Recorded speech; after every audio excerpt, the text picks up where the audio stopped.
Hello and good afternoon, good morning, or good evening, or good night, wherever you are. My name is Jameson Dean, here with Rhodes Wellness Podcast, and today we have special guest Janice Ha. Janice, could you introduce yourself and let people know who you are and maybe what you do? Okay, yeah. Hi, everyone. My name is Janice. I'm born and raised and based in Vancouver. I'm a RTC, and at the moment, I juggle between my own private practice and a newly acquired job where I work for a multidisciplinary, kind of like a massage therapist clinic. Multidisciplinary. Hmm. Interesting, but you work in the area of more talk therapy, is that what I'm following, or is it something I'm else? still a counselor there, but I think they focus on recovery. And so there's massage therapists, acupuncturists, and I believe a physiotherapist as well. And they just started to want to include, I think, more holistic. So adding a counselor to their practice as well. I imagine with the somatic focus being so significant in those other services, they probably are realizing the amount of stuff that is coming up for their clients as well that a counselor would be a good fit in. Is that maybe what I'm following and how they can bring you in? I believe so. I believe they work with a lot of people who have injuries. So I think there's a lot of grief and pieces around like before and after and who am I now and what's the story around some of the limitations and pain that comes with it. So yeah, just a different avenue of support. Wow. Aw. That's incredible to hear that there's a place where people can get physically helped in terms of potential injury and then also have the ability and like so that kind of like one-stop shop kind of idea that you can provide then that goes or that counseling service or services for those of whom that are in need for integrating back into life post injury and how they can make their life moving forward. So I imagine you flex your grief and loss skills, probably some CBT, DBT. Can you go deeper into kind of what skills you're really showing off in those sessions? Well, it's quite new. So I've actually, to be transparent, only had one client so far. And I Ah, just started beginning with her. So we're still in exploration stage, but she was definitely interested more on the body base because I think for some people who aren't familiar yet with counseling, somatics is still relative. I mean, for us, it's not new. It's like the buzzword of the day. But I think for people who haven't gone to counseling, that's still quite new. Most people mostly heard of CBT, I think. Yeah, when they got it. Yeah. Yeah. With the different counseling techniques, I mean, some can be more mental, of course, CBT, maybe DBT, but also some can be more, really based in the body. Mhm. And of course, post injury, people can experience so much in their central nervous system. They might be overactivated in the nervous system because they're in a state of potential fear or fawn or a state of arguably trauma because they just experienced a significant physical trauma and they're Right. still riding, really high on the energetic scale within their body post injury. So I imagine you're bringing them back to more of a baseline moving forward in your practice, or that's some in some way what your future sessions might look and feel like. It might be. I also think that a lot of clients there might not even be coming because they have injuries. They might have had that and then now they're better and then they're just seeking counseling. So I'm not necessarily sure that most clients who come through that clinic will be looking for that kind of work. But that's the idea. So I'm open. I'm not sure what this new job will bring, to be honest. Yeah. Yeah, incredible. I think our listeners would be intrigued to know, what is it, maybe who you were previous to your program here at Rhodes Wellness College, your professional counseling diploma program, and a bit of who you were then back in what 2017, 18, 19, leading into 2020 and onwards, and then what led you to Rhodes, what it was like for you, and your journey after. I know that's a large question. It is so vague. I've been reflecting on this as you invited me to this podcast on how I can share in a more distilled, clear way without going too deep into it. I was in my previous life, and it really feels like a lifetime ago. I was a chef. Hmm. I was cooking mostly as a private chef and at lodges, and not so much in restaurants. And I think I went through quite the burnout My body, I definitely did not listen to my body. And I think COVID really changed things. It was really difficult to find work because everything closed down. I worked mostly in tourism, so all the lodges that I would have worked in, they all shut down simultaneously. What year it was, but I was going through my own kind of like dark night of the soul. Yeah, I know you're familiar with that term, Jameson, and it was sure. quite the ride where I was dealing a lot of mental health issues. And we identified that I met the 5 criteria to have borderline personality disorder. So, full disclosure, that was a huge piece of shadow work where I really went into the pain to learn about myself, and I had to do quite deep work in DBT. I went to the DBT Center of Vancouver to like do quite the work in group therapy and one-on-one therapy, and that led me to, I don't know, wanting to pay it forward to be a counselor.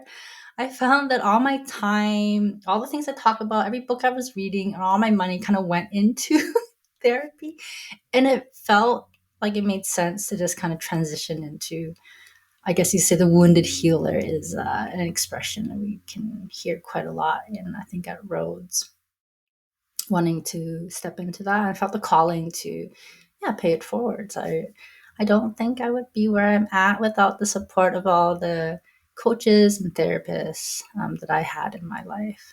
Yeah. Oh, the fact that you're so willing and open to lean in to help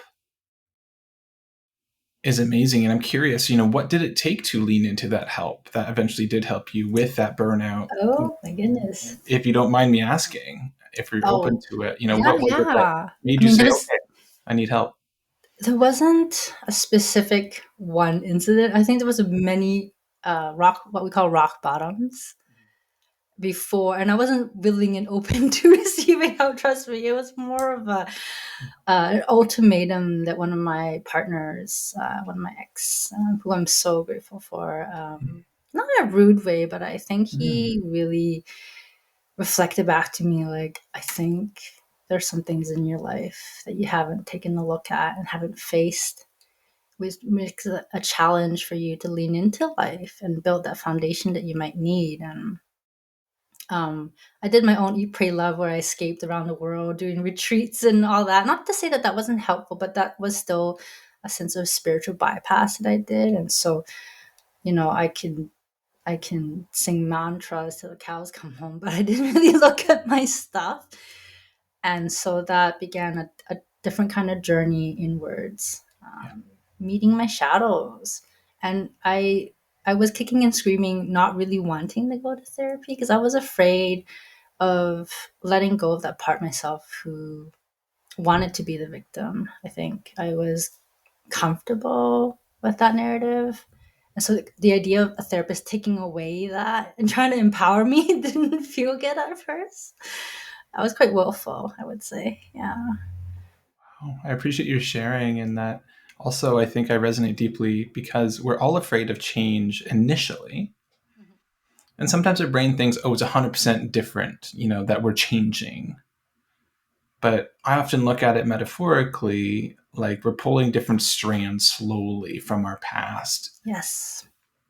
acknowledging them, processing them, feeling through them to improve our present moment moving forward. And changing for the better tomorrow, next week, next month, next year, etc. It's hard. It's so, yes, uncomfortable, but that upside is rather infinite. And you put in that work and you're here in the way that you are today. And before this recording, you said it still can and often does feel messy. I find magic in the messy. Or I remember Kat saying, like, there is juice when there's that, like, icky resistance. Mhm. Yes. It's for me, that's the springboard to begin the healing, is in that messiness. Yeah. Exactly. And to your interesting point, which a lot of our listeners may experience potentially, and I know I did on my journey, is that the idea of spiritual bypassing.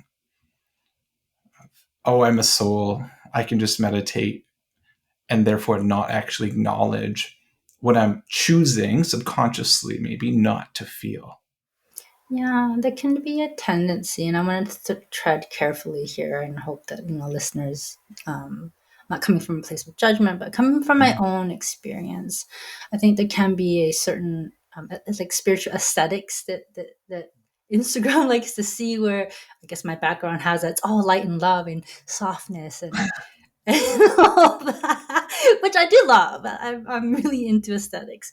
But there can be a tendency where we think healing presents a certain way where, even I'm probably doing it right now, talking softer. But there are moments when I am messy and I swear in sessions and I'm like, I don't know what I'm talking about, or I get, too excited, too fast, too loud. And I'm like, but that's still rooted in being authentic and grounded and spiritual. It doesn't have to look a certain way.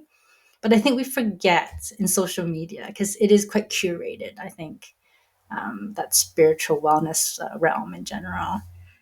I agree. It's such a vast marketplace, if you will, of all kinds of different types of helpers and healers and coaches and counselors and therapists that are all trying to help the world and thus help themselves as well. Vice versa. You can put it either way, which is amazing.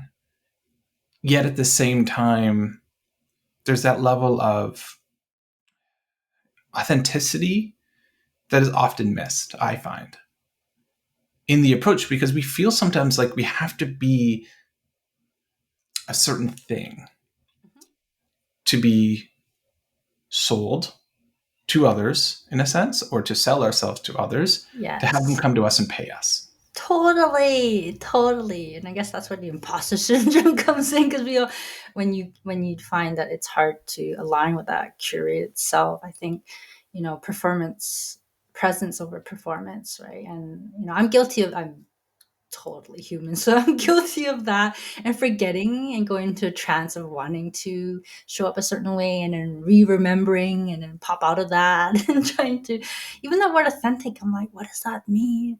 It's all authentic. Even my messy, shallow side, that's authentic, right?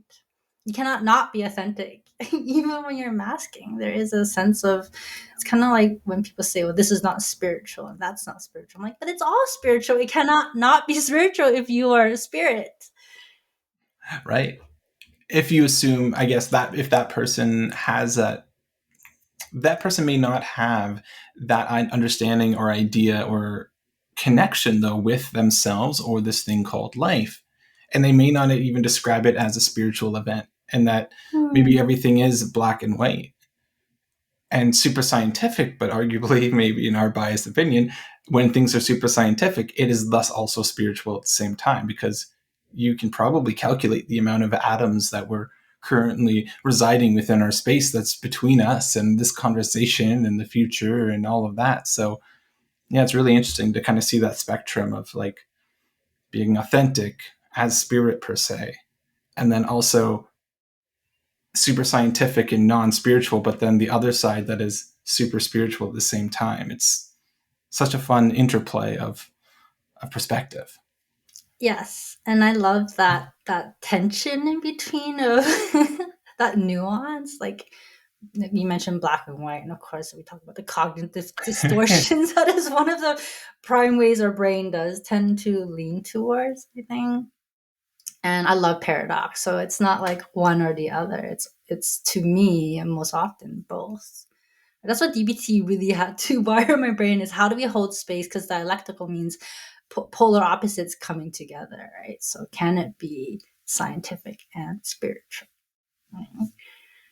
I agree, and that leads me to the other thing. I remember in mental wellness in semester 3, that real specific distinguishing factor from CBT to DBT is that DBT is, of course, to your point, in that, in a sense, they're separate. So the problem is the problem, and then they're the person. So you have the person, which you could argue is scientifically made up in the way that they are right now, and that they can change their made up science to improve moving forward on the said problem that they can separate from themselves and work on. So then you're working on the problem and you're working on the person, the science per se. And I've seen that approach in some people's approaches to benefiting or improving themselves. And I think is really interesting, and how the brain likes seeing things separate like that, and then can distinguish the differences and then improve upon self moving forward. Yeah, beautifully put, Jameson. Yeah. Yeah, it's just my wild, maybe weird way of describing how I see that working for other people. You know, often I see it as seeing matter. It's like, okay, if you can see your matter as the objective observer, right? In that you're looking at it as an objective observer outside of yourself, seeing yourself, having enough self-love for yourself, but also realizing, okay, I want to work on X, Y, and Z, writing that down, and then knowing you can get there. And that outcome is often really worth it if you want to put in that effort. Yes. And if there's enough self-love to almost give it a worth it factor there too. And I'm such a big advocate of self-love because it's so key. Absolutely. Yeah. So, in the spirit of some of my favorite Dharma teachers, and I think I shared this in school before. So, the root of my practice would be what we call the two wing. I'm gonna not say this part. The two wings to the bird of freedom in Buddhism. And so, one wing is that awareness, right? That inner work of like understanding our patterns and stuff, and then the other one is self compassion, right? And it's bridging it's those two things. You can't have one without the other if you really want to free yourself and untether yourself from some of that suffering. Like how, self-love is that compassion piece. How do we hold these shadow pieces and the parts that are hurtful and the parts that want to constrict? And only by building awareness, so they come hand in hand, right? And so that's, I think, yeah, a huge foundation of my practice for myself and what I hope to offer people who come see me.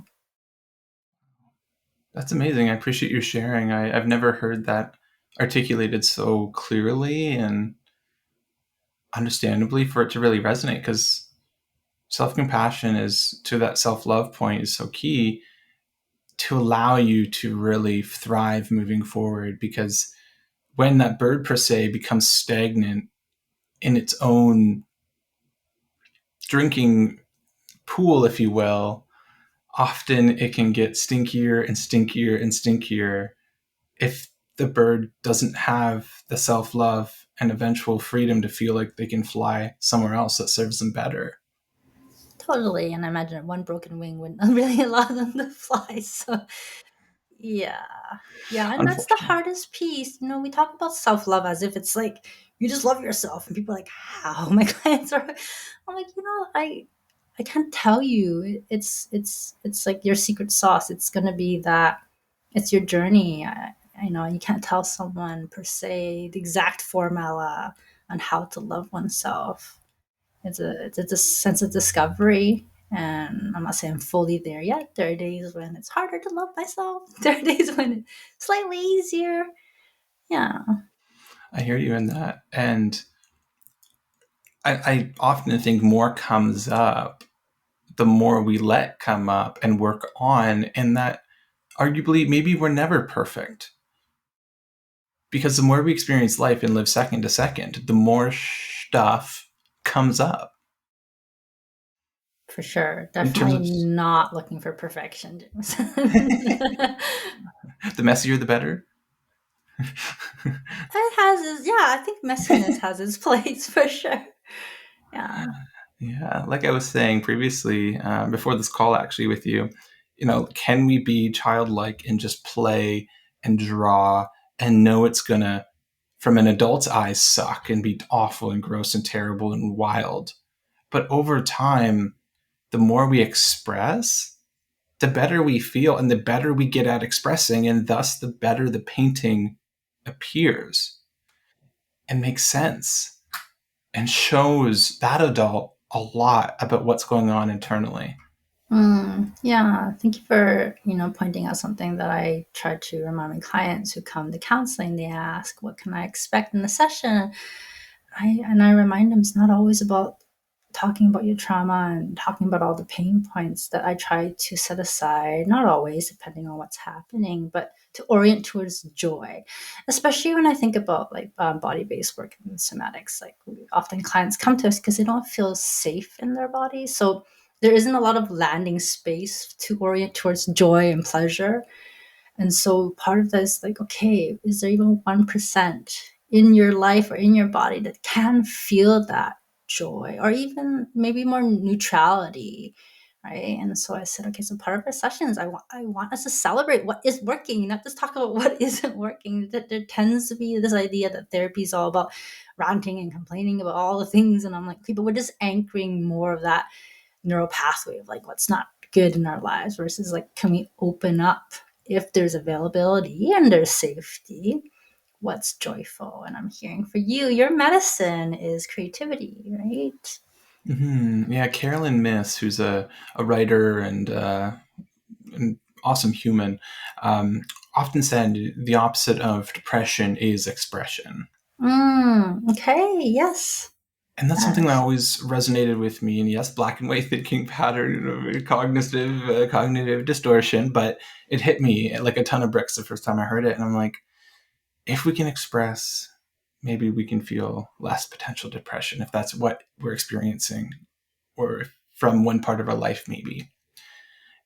And back to your point, like 30 seconds ago, I really want to hone in on and say something I've asked my clients is, when, if ever, in your life have you felt safe in your body? Great question. Okay. To see if there's any familiarity with what safety really is and or could be, or if they maybe would like that to be the case now, or now more so moving forward for them. So we Hmm. can create that, because that feeling may have never recently been present since a very young age. Yes, yes. I definitely, when I was working on my previous job at the downtown east side at Pace, Mhm. I work mostly with sex workers. That's Mhm. who we were supporting. And there wasn't a lot of safety in the body. Yeah. And so trying to even bring them in actually didn't feel right. I had to kind of push back this part of myself that was excited about doing somatics work and realizing maybe it wasn't, the time and the place. And because I think a lot of, the members there couldn't recall a time where they felt that safety. Yeah. Yeah. And that's totally understandable. And I would imagine, and for me in my own drug use, sometimes there's a lot of use of drugs or sex or outs per se to not even want to go there and think about the past, because we may feel not ready to even think about the past potentially. Yeah. And I don't want to make too much of a blanket assumption or wash here. Yet I know that's something that happened for me, and can happen for many others potentially. Yeah. So, yeah, it's interesting. Okay. Well, I want to ask you a question that is, I think, going to be interesting for our readers to hear. Hmm. Did you have any times during the professional counseling diploma program here at Rhodes that was extremely difficult for you, personally or professionally, through your journey, that you're open to sharing a little bit about, to talk about the not so rosy things? Yes. Give me a sec. I'm just going to grab my water. I think so. Yeah, I'll sip as well. Yes. Our 23-minute break. Was there really many moments? Okay. The question was there moments where it was more difficult than others during my time at Rhodes? Mm-hmm. I think second year, I was really excited about the wellnesses, even though that was hard in an emotional way. I'm quite used to or feel familiar processing emotions, but academia is where I have narratives. As someone who barely finished high school, I was really afraid to go into the second year because I knew it would be more academic focused and going back to school in my 40s and being really rusty and having almost zero experience actually writing papers and stuff. I think that I can't remember what course that was where we had to write some I don't remember what it's called, like some like Yeah. university level writing, peer reviewed, whatnot, big words. Yeah. I definitely spiraled. I think I went into a panic attack. I cried. I was freaking out Yeah. over one essay. Like looking back, I like, who cares? Not like anyone ever checks your grade when you apply for a job. I don't know why it was so. There was this attachment of self worth to the grades, and I definitely had a really tough time writing that essay. Yeah. It can feel all encompassing, especially if you have ties to that type of performance expectation of yours, grades, the more academic, peer reviewed, formatted essay approach that is less of a preference to many helpers and healers of the world that are very tactile, hands on, would prefer things to be more experimental, or tangible in a sense, to learn by doing kind of, Yes. versus that, Yeah. oh, reading, writing. Yeah, that's just it was because I had to believe that that wasn't my strength, and I Mm-hmm. felt like I prefer to use more layman's terms to talk about things and understand for myself. So to have to, I think, like switch gears was such a big gap. I thought, and then when I finished it, I'm like, who cares? It's like, let's move on. And that was interesting to observe myself kind of spiral a bit. Yeah. Mm-hmm. Indeed, and especially now with the wisdom you have now and perspective versus what it would have been in the Looking moment. back, yeah, yeah. Uh, yeah. Anything else come to mind in terms of struggle? Well, Oh, overwhelm, worry, mm-hmm. self Yeah, doubt. yeah, for sure. That Parts are like, ooh, you're not telling the real stuff, Janice. You're talking about I'm like still digging. my shadow is like, um, if I'm again being transparent, I would identify myself as someone who's socially quite awkward. Hmm. I think presenting, and I remember Victoria talked about, you guys talked about the gold, the fishbowl thingy, goldfish, the fishbowl. But I was terrified. I think in high school, why I skipped so much and never really finished was I did not want to do public speaking. Like, even if I stood up to try, I would just cry. My nervous system would be just so overwhelmed that a word couldn't get out. And I would just tears and messiness. And so I was afraid, of to present. And I was afraid, like, terrified of those, fish bowls or any of that. I remember running to Kat, our teacher, first year in coaching, to beg her to let me do the exam first, like the counseling piece, because I was like, no, don't, I can't sit there and wait because as time's going by, I'm getting more and more worked up that my brain was like shutting down. So having to lean in, day out, day in, day out, no matter what kind of mood you're in or what's happening, really cracked me open. I'm not to say that I'm comfortable with it, but here I am. Here you are. More comfortable and leaning into being okay when I'm not comfortable. I think that's like a superpower. Love that. It's incredible that you were willing to lean in. And we talk a lot about leaning in admissions and being open to the growth and being open to the unknown, and that normalizing the things are going to feel very uncomfortable sometimes, and that showing up allows you to learn and grow and have more wisdom and groundedness in your approach. And that's kind of what the teaching is all about, is helping you feel more grounded in your approach with anything that a human that you're with, that you're helping, throws at you. Yes, yes. And I think when I hear this often, the whole being worried when you start off as a counselor, being new, worried about like saying the wrong thing, misattunement. And I share this with my client. I'm like, you think I like know what to say or all the time or have the answers? Absolutely not. I know that there is, without a doubt, there'll be times where I will miss a tune or get something wrong, whether or not because I'm going through my own thing or I just having a hard time. but not to be afraid of the rupture if you know how to repair, right? So part of that leaning in for me is not that I'm not afraid, because I'm still afraid, acknowledging that I have fear around it, but trusting that I can resource skills and tools to be able to be like, okay, I recognize I made a boo boo or said something stupid or totally screwed up, but I have the skills to repair. And that is so, I don't know, to me, that allows me to be like, okay, you can mess up in almost any way, no problem, if you know how to repair. Yeah, Right? I love that. I love that so much. And it brings me back to the English language, and that your practice is a practice and it's called a practice for a reason. Yeah. Yeah. And there's many opportunities to practice. It's such a, like, this job, if you want to call this calling, this career, whatever you want to call it, it is all about showing up and modeling to your clients. And so if you try to show up perfect, what you're modeling is not okay to be human. It's not okay to mess up.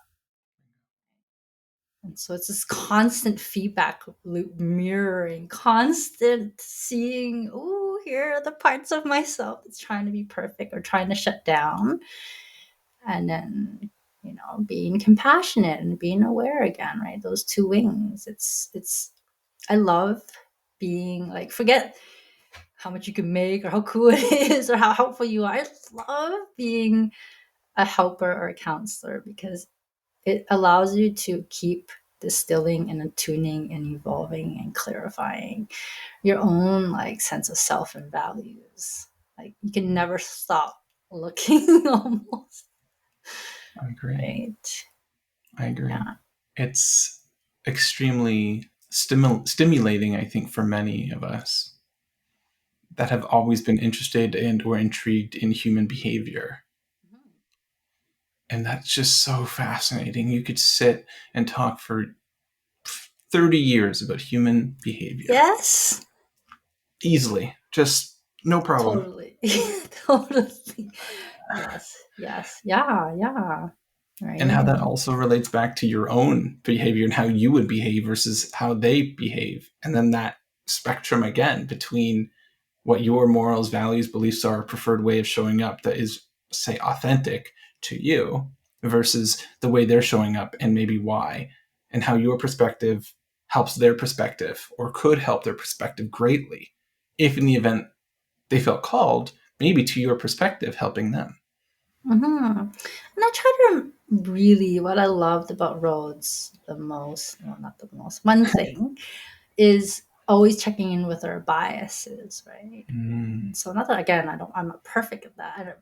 And there are times when I wrestle knowing that I have preferred outcomes and Mm-hmm. preferred theories and therapies, and I try to name it. And again, modeling to my clients, I'm aware that part of Janice loves this stuff more than the other stuff that they're bringing, and try to remember, wait, ooh, the bias is showing up.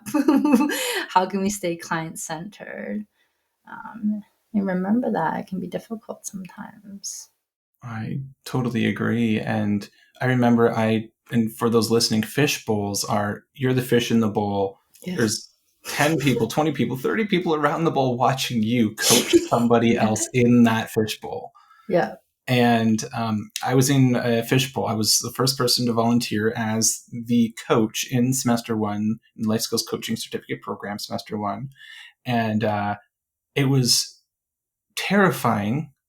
And I learned so much because I failed so hard and so well that I learned so much from the experience of sitting there and trying to coach with how I thought coaching was and or should be or could be. Like 3 weeks into the program or something near that. And it taught me so much about how I can show up better in a more client focused way, not putting or prescribing my own exact framework for the next 3 months and exactly how it needs to look and how they're going to perform if they stick to such Mm-hmm. when that's not what they wanted. No, and I think that's why the program is so powerful. And I commend you for being brave to jump in like that. Jameson. I'm hearing that failing forward is what comes to mind. One of my personal development coaches really talks about that. Like, how can we learn to fail forward and not see? I don't want to use the word failure, but like it's just a learning opportunity, right? Every time you quote unquote fail, it's just information of like, now I know what not to do, and I know we can now pivot and see what are some options of what might work better, right? And I think who did I think one of my ex, I was really impressed. Like they were doing this relates just me on a tangent, but they were learning jujitsu, and within the first month, they decided to compete. And I was like, you haven't even learned the skills and the tools. But I think what I learned from him was that leaning in and being able to fail. So he lost every single tournament, but he learned a lot about what not to do and how he can improve. And his I think his technique, it was like it just really fast tracked from jumping straight into competing. And I watched that. I was like, such an interesting way to learn. And I felt like Rhodes did that. Like, instead of talking about theory only, they just like launched us into practice right in the get go. Yeah. Right. Instead of going like, oh, I need to know all the things before I can do it. It's like, no, let's just do it and see what you learn. Like, it's almost like building your parachute as you're falling down. Pretty No, much. Yep. right? Like, we're gonna launch you over this hill, and you're gonna learn to like build the things and just trust that you will land on your feet, Yeah. whatever that looks like. Messy, full of 100%. bruises.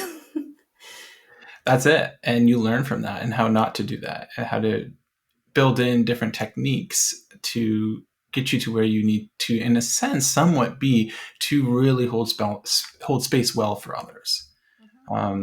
As messy as that might feel and look like, and or that it is or could be for you, in a sense, you will get there, and you will constantly work on there because it's constantly a learning journey in that regards to the point of the practice. And the last thing I'll add to this is, pro athletes, they're just a few percent better than the average because they've honed in on every single little action they take during their days and years on improving themselves. They've got it so fine-tuned and dialed in where they're a few percent better, which makes them astronomically better potentially than the average because they've honed in to all of those little details. They know all of the things they've not done as well, and they constantly keep working on their craft, day in and day out, week in, week out, whatever it is, hopefully in a healthy way per se. And of course, that's relative in terms of what's healthy. Yes. That's a whole different conversation. Yes. All in all, to really, constantly stay dedicated to the craft of self-development, loving yourself, and then holding that space or even arguably that light for others to help them on their way. I like that you use the word craft because I do think it is a sense of, when I think of mastery, it is a constant honing in, right? And it takes focus, and mastery it takes time. And I think there's something beautiful that to understand, like, depth takes time. Right? Anything worth building, it takes time. We always try to, I'm guilty of trying to rush, like wanting to build a practice right after, graduating, wanting to have all these experiences. And yeah, my body did not like how I was pushing it.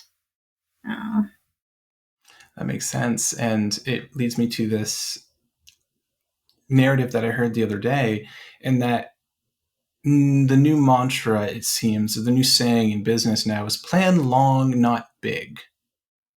mm, So long game, not yes. today to tomorrow needing $200,000 in income from zero. Sure, that's planning big, but can we plan long to have that come in 5 years? Yeah. Yeah. So what do we need to do to get that and reverse engineer to get to that point and plan long? Yes. And you're speaking to the new season of my journey, Jameson. And I used to follow, I can't remember what his name was, Simon Sinek or something. Cynic. He Yeah. talks about the Yeah. infinite game. Like, it's not Uh-huh. finite, right? It's an infinite game. Like, you have, of course you would have a, Yes. yeah. Start with Yes, why. start with your why. Him and his why. Yes. And so he talks about that. And so I've been working on my supervisor. I keep talking to her about like sustainability. I'm like, this isn't just a job for me. This is a calling that I would like to do till the end of my time, however short and long that is on this earth. And so my new game is sustainability, right? And for me, that's been hard to understand my true capacity versus my idealized, because we do live in a capitalist world, and so juggling and balancing between like needing enough money to live in Vancouver and then our capacity and our clients' needs, like trying to like merge all that together and find a way that fit that. I'm like, okay, what's that? Right? If I'm looking in the big picture, how do I make sure I can sustain this all the way through? And I'm sure it looks nothing that's more like this, I guess. Or like, depending on what's happening. And yeah, that's the name of the game that I'm trying to play at the moment. I just want to sustain. Yeah. I love that. I think that constant interplay of personal and professional consistency, balance, in our approach, and yeah, living in an often, especially North America, capitalistic world, and needing to always make more, do more, be more, charge more, have more clients, push, push, Mhm. push, but at what cost? And are we putting ourselves first? As so integral as helpers and healers, as we know, self-care is so key Yes. to do the work I mean, we learned well. that a lot. That word was thrown in at I think every single program, every single like module. It was like writing a paper on how you're gonna do self care. And I wish, even though I feel like I intellectualized it, but I didn't really know what that meant in real life situations. Because when you have a job, so say at the nonprofit, there's not enough money, not enough people, not enough resources, and there's crisis 24/7. And then you sit there and going, I need self care. It's like, what does that what does that look like? How do you actually give yourself that permission? I think is a word that comes to mind. Um, there was something I want to talk about, and I'm wondering if there's space for that and how I can tie this into what's the current season of my journey. So as I was trying to juggle nonprofit and private practice, I was struggling with major health problems. So I didn't realize I was going through perimenopause, right? So I'm like in Mm, my late yeah. 40s, and it hit me sideways, Jameson. Oh, I was gearing to go, build my career. I'm like, yes, I'm a late bloomer. I'm starting in my 40s. I have to make up time. And then my body was like, surprise, you are in a new season. And everything is just, it was chaos. My brain was so slow and foggy. I couldn't even focus on a lot of like sessions, and I had to sleep a lot, and I was like, what is happening?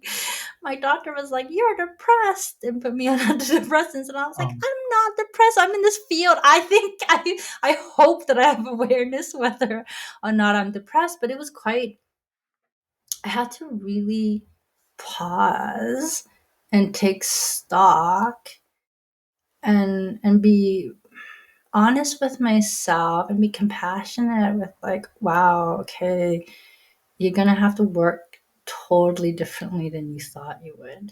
This whole catching up is not going to happen. In fact, you're gonna have to like simplify yeah. more and more and more. Yeah.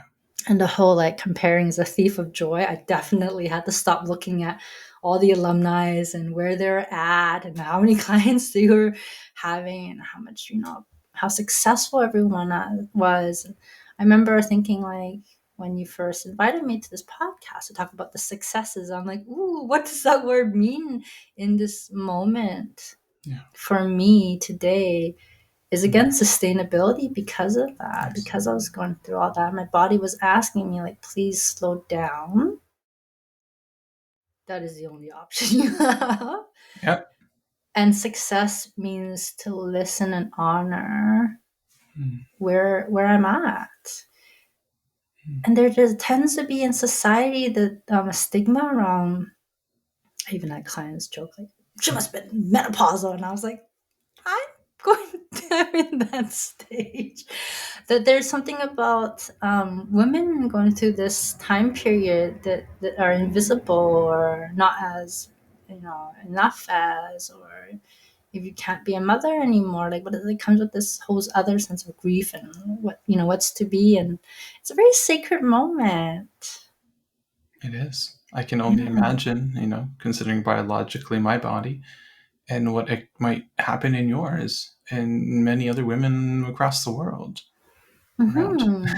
Yeah, and I don't remember ta- talking or learning about this in school as one of the Mhm. disenfranchised grief, like women Mm. when they move to Yeah. this stage. There's a lot of celebration for youth, the coming of ages, and in different cultures, they go into Yeah. this journey. Mm. But for women, it's like you just start to try to be invisible and closed down, and there's shame around how the body might be changing, how Yeah. it might look different, Yeah. especially in a world who values more youth, I think. Mm. I know I Yeah. look young, I know, so I have a privilege of looking young, so I think people are like, how dare you speak about that when you don't necessarily look old. But no, Yeah. it's been so powerful to be in this stage of my life, I think. Yeah. Yeah. Yeah. Wow. I appreciate your articulation of that and openness and vulnerability. And I'm sure it helps other people feel seen and heard in their journey and what they're going through. And that every body's different. Everybody's perspective of their body is different, no matter how many years have gone by. And from a physical stance, how old you look versus actually how old you are, and then also how you see yourself. Yeah, yeah, for sure. It's very multifaceted. And it's just like every day there's something new to discover where I'm like, ooh, that's interesting. This is showing up. And as someone who's quite paradoxical and a bit polarized, it's been interesting to kind of flip flop between like, I have Peter Pan syndrome, I'm never going to grow up. And then my Crohn's side saying, those days are behind us, Jen, as we're moving into a different season. And I'm like, hey, yeah. Yeah, accepting being, I guess, the final stint or point here is kind of white flag with surrendering to. Love that word. Yes, yes, yes. Surrendering. A lot of my clients come to me to fix and change, and it's very yang, and they're like, I want to change, I want to Yeah. control my emotions. I'm like, eh. I kind of come from the practice of surrendering. How do we do radical acceptance? How do we soften around those edges? Because there's so much in this world that makes us want to harden and build walls and change and fix. And as much as I love personal development, I think it has even that part of me is softening. What does that mean to Mhm. personal development? Does it have to be so yang and so forced all the time? Yeah, I totally agree. From 18 to 28 for me was so yang. Even 16 to 26, those That 10 makes years. sense. Those were the Ooh, years we're like, go, go, go, go, go, do, do, do, do, do. Right? yeah. Yeah. And I feel like I'm just kind of catching up now. Be like, okay, how can I come back to more equilibrium, more balance in that, and move forward with more compassion, more self love, more groundedness? Because you were running so much, I kind of got lost multiple times. Now I feel like when I look back, I learned a lot from those moments of getting lost, and I sure wouldn't change it for the world. But now that wisdom can help me move forward, and to anyone that have been down similar paths. So it's pretty interesting, and comes back to that whole moment of the present moment being all that we have. I'm hearing that, these moments where you felt lost, they were the most, in some ways, most powerful. It really illuminates for you, like, where you want to be. It's only by falling off do we get to actually wake up and be like, ooh, we don't want to be here. And I wish to invite the listeners or my clients or anyone, any human being, like Mhm. not to be afraid when you get lost. Like there's Yeah. so much, I think, juice and glimpses of Yeah. glimmers of like to pause and take stock of like, okay, where do I want to orient? Right? There's so Yes. much noise out there that's pulling us here and there. Even for me, I was like, Mhm. when I was trying to start my own practice, you know how much time I spent on like trying to find the perfect counseling practice name? Who cares? But I was like, oh, what's a cool name? Oh, they're all taken. Someone bought all the nice names. The nice names cost 10,000 grand. And at the end, I'm like, counseling with Janice, because it's clear, it's basic. You don't have to second guess what it means. It's so obvious. It's not the most creative, but I was like, let's just go with that. Let's just Love. be okay with that instead of like fixating Yeah. on it being a certain way. But I Yep. definitely lost myself in that for a long time. So funny. I totally agree. We're our own worst critics. We can easily get in our way to prevent us from taking action and moving forward, which is a Yes. huge part of just take action, make it mean what you want to make it mean, almost no matter what that name is. Coca-Cola was nothing until they made it mean what it means. Nike, things of that nature. It's what you make it mean. And yes, for SEO and internet usage and so on, there's benefits to better names, but Totally. I got lost in the whole SEO, all that stuff was so much. And finally, I was like, a heart based business, a heart based practice, come back to center, can get really, again, lost in wanting to present a certain way, I think. Yeah. I hear you loud and clear, and it's never going to be perfect. Just put yourself out there and do the thing. I say to people, you got to be willing to put yourself out there to show value to the world and to lean in sometimes through the capitalistic side of things a little bit. If this is what you want in our society to, pay your bills, all your bills or more. There's such a, I think there's within the wellness or spiritual world, I think there is the tendency of being like, how do you like not it's icky to monetize like being a healer. Like I always say it's so hard to wear the hat of a counselor and an entrepreneur. Those two things clash so much, right? I even joke sometimes when clients go, how often should I see you? I'm like, being that I take money from you, right? Of course, I said it's up to you. I can't tell you, because what Yeah, if I was someone who just wants to see you all the time and keep you attached to me when you're vulnerable? That's terrible. So it's so hard to be like, oh, I do need to make money. At the same time, I really have to be very ethical around yeah, this, right? yeah. And remind clients who are like, oh, I'm going to see you every week. I'm like, slow down there, partner. As much as that would, deepen my pockets. I Yeah, think you need to slow down and maybe see yeah, me every other week, or like, take stock each time we have a session, what mhm, feels right. yeah. Yeah, and kind of like, don't look at the bottom line. Try not to think about the bottom line. No, And trust that the universe will provide when I lean more into, again, my heart space of wanting to help versus like make money. While also exactly. keeping my eye on like that like value piece, right? We don't want to just offer up. I think people value help more when they invest in it. There is a part of me that does believe that greatly. Absolutely. Even paying $5 for something versus it being free, you see it very differently from the value. This has been tested. I'm not just saying this as an anecdotal thing. They have Mhm. done tests on this. This is scientifically proven. Yeah. That's exactly right. It's really interesting and how we want to value ourselves, what the marketplace says your services should be, what regulations may recommend or Oh, require yeah, all your that, places right? The to less than the be. masters, not the masters, and RPC. So many things to navigate when I'm like, I just want to listen to people. Like, what does it take? You know? Exactly. That's it. You're right. If you want to just listen and hold space and help them, you can, and you will if you wish.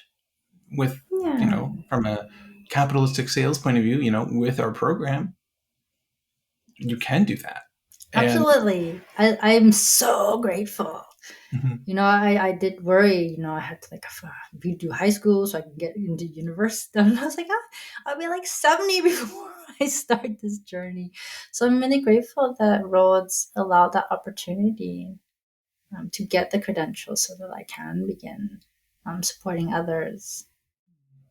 I agree. Yeah, it's I often describe Rhodes as it's one of my colleagues, David Fisher, that we're a banana in a bag of apples. He does like to say that at the open houses. He does. Yeah, yeah, yeah. Which is kind of true. We do stand out. We're weird. We're different. But with all of our experience combined here, with who works at Rhodes, for Rhodes, our students, etc., we're really leading the way. I think even with a global impact in how we train and support helpers and healers of the world in general, and that's to go with the Vancouver School of Healing Arts, our sister school as well, Mm-hmm. and how we're leading the charge in that and doing things really with a heart first and or a soul, and then our head as well, of course, to do it, carefully, Right, mindfully, right. and not running too fast, and letting go of course, that experience that it can be so rewarding for so many. Mm-hmm. Did you know that I had Rhodes on my vision board for 20 years before I even knew what counseling and coaching was? Isn't like it's so How interesting. so? What do you mean by It's so that? interesting the calling and how things work in life. I had a coworker. Her name was also Janice. When I used to work for a yoga company, and she was teaching raw foods at Rhodes, and I remember going with her as a volunteer to support her workshop and stuff. And I was like, "What is this?" And they're like, "Oh, this is like a wellness school where they have like counselors and coaches." I'm like, "What life coach?" And I remember like, oh, that sounds like it's such an interesting place. And for some reason, it really there's something about that idea of the school, the energy that called to me. So I wrote it on my vision board without really understanding what that meant like 20 Mhm. years ago. And I'm a Mhm. very slow mover. So 20 years later, I finally somehow my life attuned to that on my vision board. But yeah, Mhm. Wow, that's amazing. That's so cool how things light up from past experiences that come around eventually in the present. And it's almost like that spark just wasn't in line yet. You saw it early, and it came back around 20 years later yes, and say, hey, I'm here. Now's the time. yeah, timing, man. Everything really is all about like, they say divine time, not your time. Try to force these things to happen. And I remember, I don't know why I wanted to be a life coach, because back then my life was so messy. I remember telling someone by accident, they're like, you're so messed up, you want to be a life, and I was like, yeah, why was that on my radar? That's right. Back to that messy conversation we had. Be messy to learn and grow and play. That eventually gets us to, on track to something that we feel like we can excel at and get better and better at over time. And it can be a season, a reason, or a lifetime of work in respect to that. So, you know, carpe diem, seize the day. Totally. And again, every day when I write in my gratitude journey, it's almost always the same thing. It never gets tiring.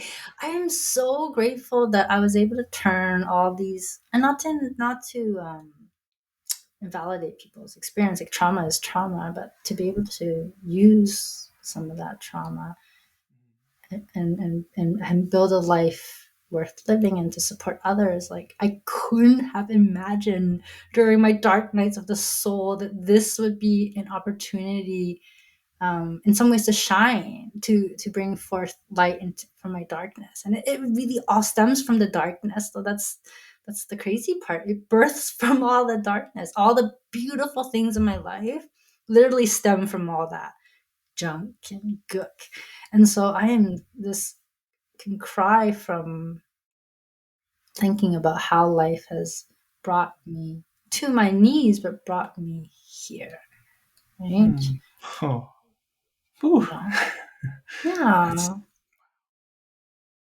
I agree. Oh, you so perfectly described my experience, or at least similar experience as well. Of course, everyone's journey is different, but yeah, those dark nights of the soul that you're just beside yourself, like, what is life? What is going on?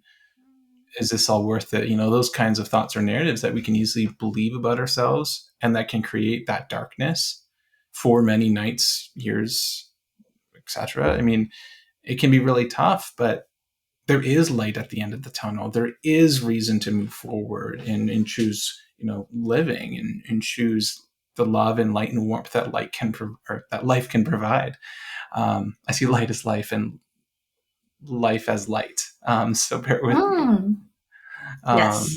But yeah, that's amazing to hear. And thanks for being so vulnerable in this moment. And momentarily, I'll have you um, let people know how they can contact you, if you don't mind me shifting gears somewhat abruptly. But yeah, could you kind of sum up things and let people know how they can reach you if they feel called? Yes. Again, my practice is very basic name. So, Counseling with Janice is my website. You can find me in Psychology Today as well. Yeah. Amazing. So people can reach out to you on Psychology Today, or your email as well. Is what, may I ask? Janice at counselingwithjanice.com. Yeah. That makes Keep it perfect simple. sense. Yeah, to the point. Love that. Totally. Yeah. Oh, that's incredible, Janice. Well, it's been such a pleasure having you and learning from you, and I'm sure many will as well. And of course, reach out to Janice if you wish. You can check out all my stuff at fullwelljameson.com if you feel called to anything that I do, or check things out there. Of course, also rhodescollege.ca is where you can see all things Rhodes for our programs in counseling, coaching, nutrition, end of life work, the VSOHA side, the Vancouver School of Healing Arts, and the worlds of RMT, yoga work, body work. There's so much more there to explore as well if you're called to any of this wonderful work and helping others. So thank you all so much for listening and leaning in, if you will, and yeah, talk anytime. Take care, everyone.